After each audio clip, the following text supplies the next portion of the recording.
Good morning, chummies! So, ayan, it's December 23 and 2 days away bago magpasko. So, ngayon, I'm with my family. Ayun, mga tulog sila. Then, yung aking baby nasa likod. At ito ang ating driver. Say hi, Daddy. So, yon. So, it's been a while since I had my last video. And pasensya na kayo kung magalaw. Medyo na busy lang ang inyong chubby mom. Ngayon, dito kami sa NLEX. We're on our way to Manawag. And then after sa Our Lady of Manawag Shrine, punta kami ng Baguio! Ako'y passenger princess. Pansin nyo siguro na medyo yung mata ko, no, malamlam. Kasi for the past days, last Thursday, nag-start na sipon-siponin. Tapos yun, nauwi sa asthma. So until now, I'm still recovering and mapapansin nyo siguro na yung boses ko ay medyo ngongo pa kasi may konti-konti pa akong siponin. Yun, halos pagaling na ako sa aking sakit. Pero yun nga, dahil this time of the year lang ko kami talaga fully magkakasama ng family ko. Ito yung pinakamahabang holiday. Susulitin natin yung time na to sa family natin. And hopefully, hindi tayo magsusungit, pipilitin natin, hindi tayo magsusungit sa ating mga anak at sa daddy pong makulit.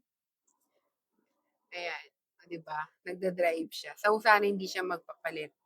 Andito na tayo sa first toll plaza dito sa SCTEX. So, ayan yung aming Waze, naka-ready. Sinabihan ko siya. Sabi ko sa kanya kanina, Daddy, ayusin mo yung pagmamaneho mo kasi last time nahuli na siya dito. Andito na tayo sa toll plaza sa SCTEX. Ayan, pakita ko sa inyo. Yan, dito na kami. Dito ba yung daming disgrasyang malaki? Oo. Tapos, di ba, ang daldal ng asawa ko. Aga kaming umalis ng bahay. So, around 4 a.m., talagang sinabi ko sa kanila na alis tayo ng 4 a.m. eksakto kasi gusto kong iwasan yung traffic dahil nung last time, medyo matagal-tagal na rin. Grabe yung traffic dito sa NLEX, SCTEX, papuntang Baguio. Talagang inano ko na maaga kaming makaalis ng bahay and then breakfast na lang kami sa may Lakeshore. Yung asawa ko, si Bossing Sungit, sobrang napaka-arte sa pagkain nito. Hiro Tong, Kuya say hi. Hiro say hi na. Ayaw niya, nahihiya. Nahihiya sila ngayon. So, Kamusta mga tol? yun. So, yun. Inaasar na naman ako. Dito na tayo sa Inaasar na naman ako ng asawa ko. Bakit daw, naman daw naisipan ko, bakit ako ulit nag-video. Nung una, hindi ko talaga makuha kung ano yung i-content ko. Kasi nga, ang dami ko rin namang gustong gawin sa buhay.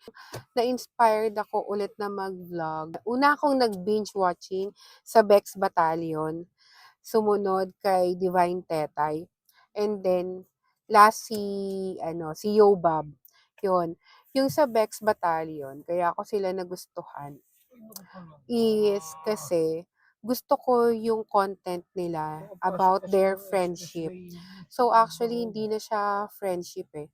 More on more on family na yung turingan nila. Tapos ang nakakatuwa sa Bex Battalion is talagang alam mo yon, hindi lang isa yung kumbaga umaangat. Tinutulungan nila yung bawat ah, part ng family nila doon na umangat sa buhay.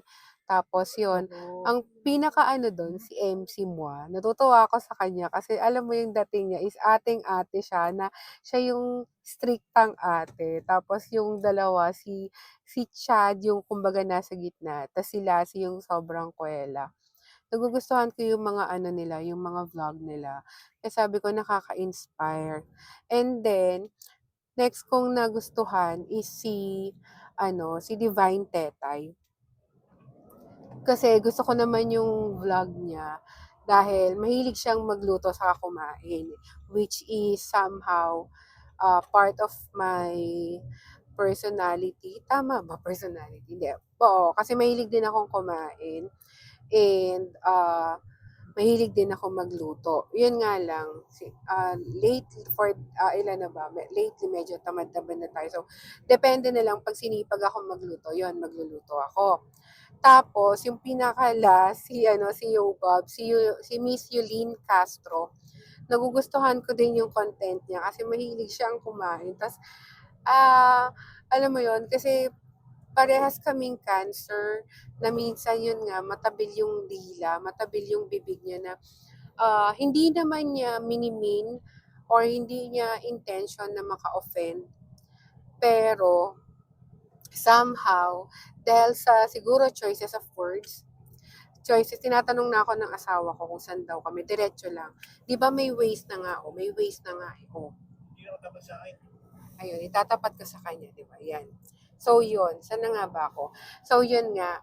Yun. So, yun. Ba't yung waste ka nun? Diretso ka lang. Binalonan exit nga tayo. Ang kulit niya. Pwede nung listen to you. So, yun nga.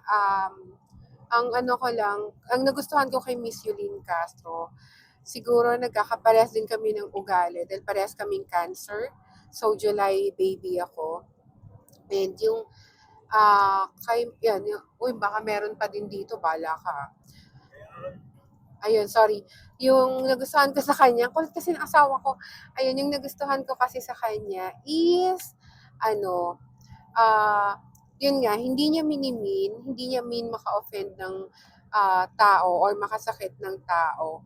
Pero minsan, yung sa mga binibitawan yung salita, 'di ba? So, yun. Pero, yun, minsan nga talaga truth hurts eh. Ganun eh, no?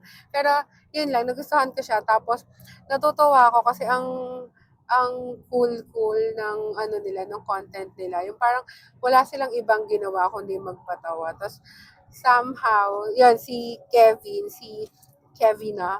is yung bibig minsan na parang ako na medyo, alam mo yun, ano ba, nagka-curse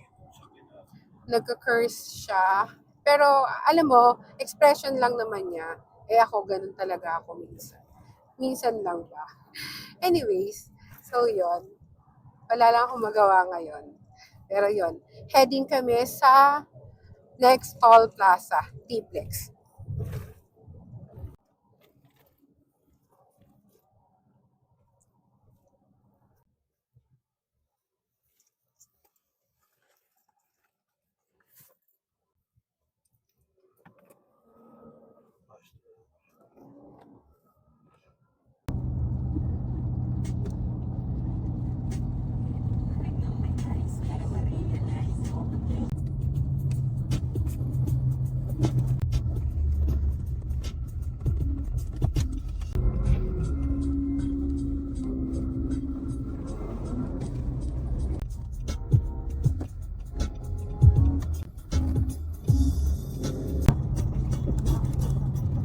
Nandito na kami sa Manawag and naglalakad kami papunta sa simbahan.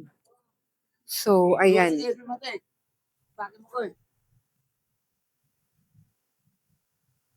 Yan. So, yun. Nauuna sila sa akin. And, tawid na tayo na. Yun. So, yan. Dito kami. Kasama ko ang aking family. So, ugali na talaga namin na bago umakyat ng Baguio is dadaan muna kay Manawag, kay Our Lady of Manawag. Pagod kaagad sila.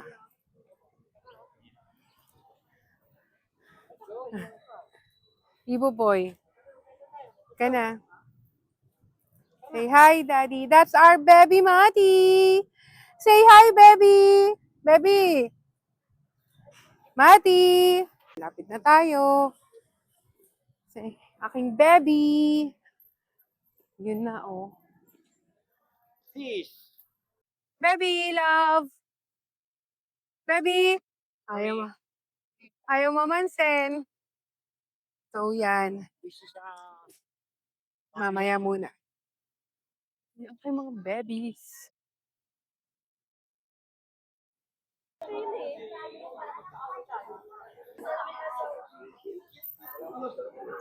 Pinagkakaguluhan ng aking baby. We're here na po. So, magla-light lang tayo ng candle for a thank you natin.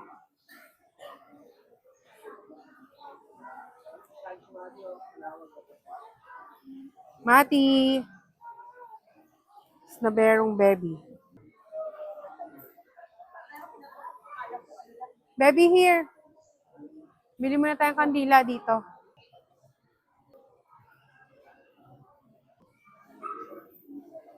Natapos na tayong mag-ilaw ng kandila. And papasok tayo ngayon sa church. Ha? Oo.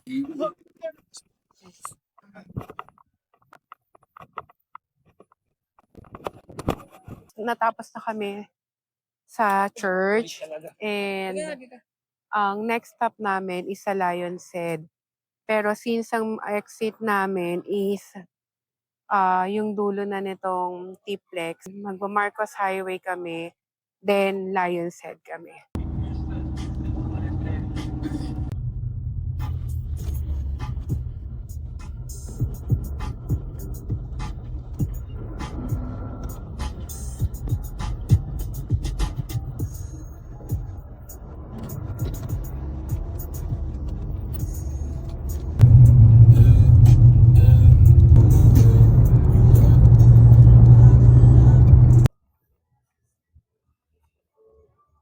We're 1 hour away to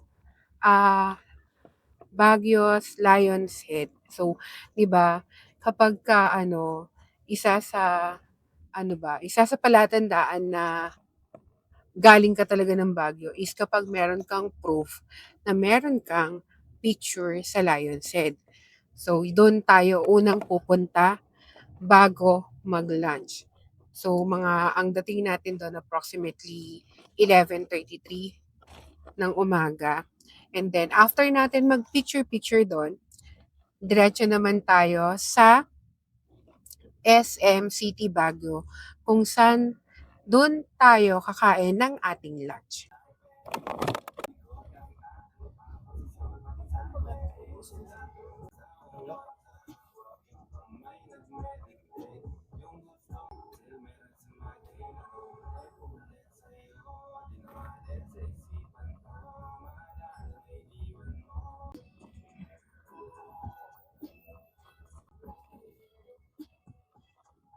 Finally, andito na tayo sa Lion's Head. So, sa tinagal-tagal kong nagbabiyahe sa Baguio, this is my first time na makapunta dito sa Lion's Head. Tara!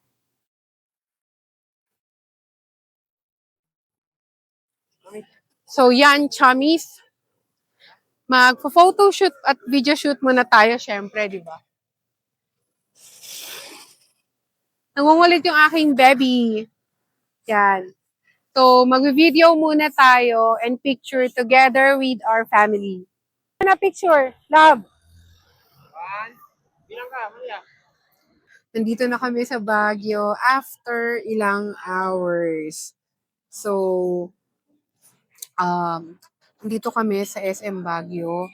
Hindi muna kami dumiretso ng hotel namin kasi gutom na kami. And magla-lunch muna kami dito sa mesa. Tapos noon, after namin mag-lunch, saka kami pupunta ng hotel para mag-check-in and then pahinga na kami. Papahinga kami para bukas maaga kami na alis. So, hinihintay na lang namin ngayon yung pagkain namin. Naka-order na kami. And sabi, 30 minutes daw bago dumating yung order. So, hopefully yon. Waiting kami. Thank you sa pag-drive, bossing sungit. Si Kuya Ibon na ayaw kuha sa video. Hi, Jacob. Hiro. Boss, sungit ka ngayon ah. Oy, ayun na yung food namin. Ay, dumating na kagad. Eh, si Mama and Ate Maria. Hi, Ate Maria. So, ito yung aming food. Ayos na kayo, anak. Yan. Yan.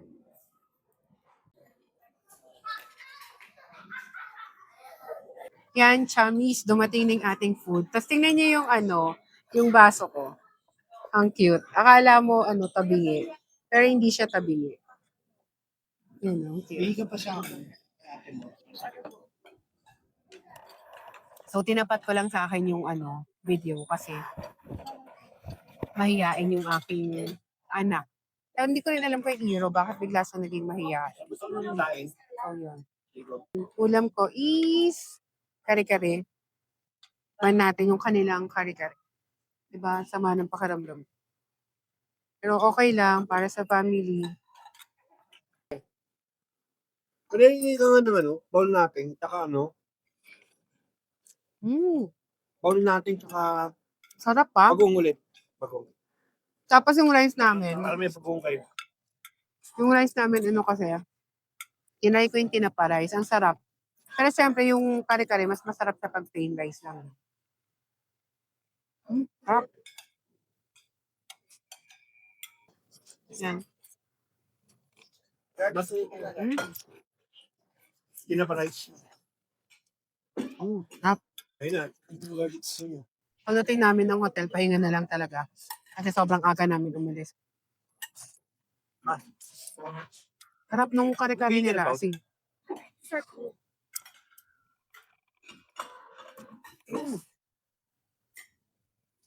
sarap niya, promise. Puro sarap lang. lain eh. Puro lang sarap na maririnig niyo sa akin. May pang lain. Daddy, pengi naman ako. Pengi. Tapos parang garit mo. Bigyan mo lain si mama. Ano pa yung kulang natin? Pansin. Ang dami nilagay sa akin ni Darren. Order na. Mhm. Bilis pa. Sir, sorry. Pwedeng makihingi ng bagoong. Thank you. Okay na. Wala Thank you. pa eh. Tapos na kami kumain. Pakita ko sa inyo. So, ubos namin. Taob talaga. Kita nyo naman, di ba? Taob yung mga plato namin. As in to boss, kasi sobrang gutom kami and pagod na rin. So, yun. Hanggang ngayon, hihintay na lang namin yung drinks namin. 3 na lang kami hindi pa nakainom ng drinks. So, yung sagot gulaman and then yung, ano yung order natin, Maria? Parang dark chocolate something. Ito na, dumating na, tawakas. After ilang seconds, ilang years yun. Sige. Gulaman doon. Yan. Thank you. Ito yung drinks ko. 'Di ba? Kagagaling ko lang sa sinisipon pa rin ako hanggang ngayon. Tapos, medyo inuubo. And then, kagagaling ko lang din sa asthma. Pero sabi nga nila, ito yung magpapagaling. So, try natin. Man natin. May siya, cornflakes. Tadingin mo ako warm water. Di ba nagpa-warm water pa ako?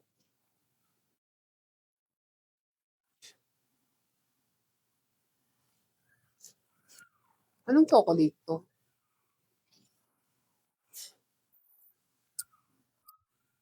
Masama pa rin talaga yung pakiramdam ko. Kaya hindi ko siya totally malasahan. Cornflakes. Oh. Tapos may sago din siya sa ilalim eh. Pero dapat may parang teaspoon, di ba? Hindi ko maano yung chocolate. Anong chocolate siya? Parang yung chocolate niya hindi matamis. Dark nga, di ba? Hindi, iba eh. Alam ko yung lasa ng coco eh. Unang araw pa lang namin sa Baguio. Pero lahat kami,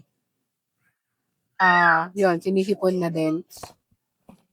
Sinisipon na yun, inuubo-ubo na. Diba? Isyukwento yun pa. So, ubusin ko muna to. Sana maubos ko. Then, after, syempre, magbabayad na kami. Tapos, punta na kami ng hotel.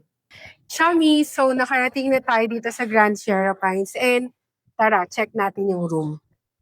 So, eto. Yes! Nandito na tayo. So, this is a superior room. Hindi pala. Deluxe room pala to. Sorry naman. So, from here, we have our safety vault.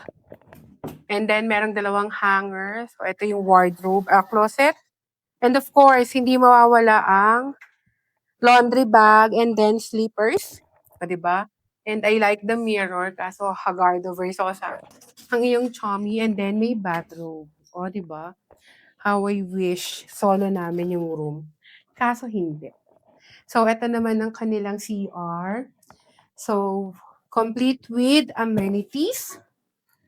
Yan, toiletries, lotion, and yun, sabon and then shampoo. So, ito ang kanilang shower. Enough naman yung kanilang, kanilang room, CR. Tapos ito, of course, ang hindi mawawala, coffee, tea, or me. Yes, ganun daw. So, ito ang mga bawal galawin kasi pag ginalaw mo to, patay. Bayad tayo. So, ang kanilang mirror on the wall. Dahil 4 ang pwedeng mag-occupy nitong room na to, so si deluxe room is meron lang siyang 1 queen bed, then 2 extra bed para sa aking mga anak. Dahil lang siya, maximum of 4. So, 2 lang talaga yung pwede, pero maximum of 4 siya. So, additional head na yon. And then, ito yung extra room. Mali ang pagbukas. So, nakasara siya. Buksan na lang natin para hindi na tayo lumabas. Kaso mabigat. Aray ko, mabigat. Mabigat siya. Buksan na lang natin yung kabila. Tingnan natin yung superior room. Here's our room 309. So, superior room siya. Maximum of 2 persons lang. And then, dito sa amin, matutulog ang aming baby Mati. Yan. So, pasok-pasok tayo. So, same thing with the other room. Safety bolt, of course, laundry bag, blower, hair blower, baka kung anong blower. And then, itong, walang bathrobe. Bakit wala? Wala siyang bathrobe. And then, ito, CR, of course, with complete amenities. Lotion, shampoo, soap. Yan. Fair enough. Pero maganda siya. Tapos, 2 single bed. Papa-arrange ko na lang to. Papadikit ko yung 2 bed kasi ayoko walang katabi.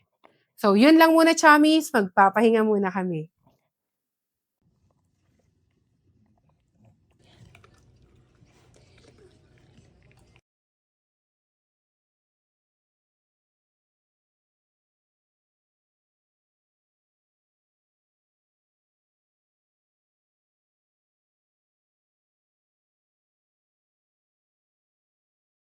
Welcome po sa aming second set for this evening. And then, pas mga gustong makijam sa amin, ayan, libre lang po makijam.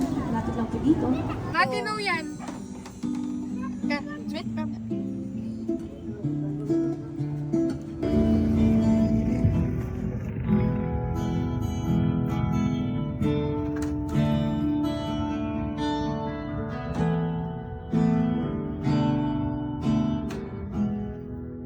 kala mo walang option, ha? Oh, talaga. Oh. Yeah. Ano?